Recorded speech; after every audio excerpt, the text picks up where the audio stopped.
presented by Namuna Music.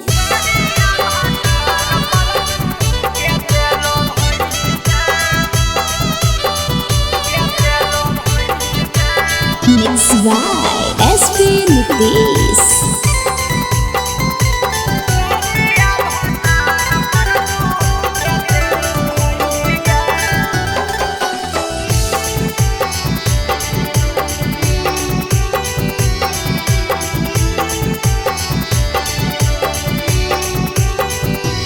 गे ससुरावा छौरी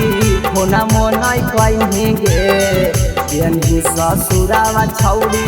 होना मोनाई कहीं गे अगे करिया भातार पर तू केते लो भई गे अगे करिया भातार पर तू केते लो भई गे कोनावा जब कर हलियौ काहे ना उठई गे कोनावा जब कर हलियौ काहे ना उठई गे अगे करिया भातार पर तू केते लो भई गे अगे करिया भातार पर तू केते लो भई गे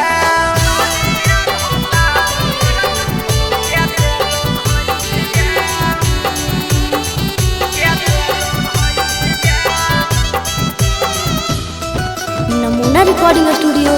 Rajgir.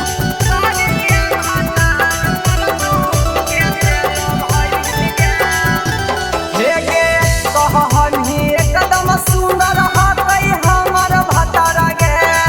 देखे में लागा कविता कतार गे कहनी एकदम सुंदर हई हमर भतार गे देखे में लागा कविता कतार गे कलुआ ले तू गे छौरी हमारा ठुकरही गे कलुआ ले तू गे छौरी हमारा ठुकरही गे अगे करिया भातार पर तू केते लो भई गे अगे करिया भातार पर तू केते लो भई गे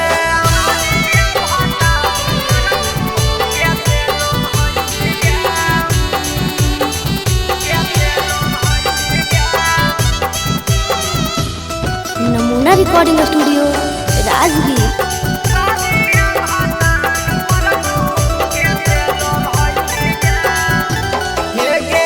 होलो तोर बियाह पंडित जी से देखाई पता लगे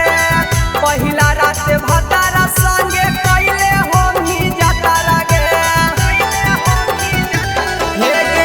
होलो तोर बियाह पंडित जी से देखाई पता लगे पहिला रात भतारा संगे कैले होमी जाता लगे पिंचू बिपिनावा के तू दिल से भोलही गे रबिया नीतिशवा के तू दिल से भोलही गे अगे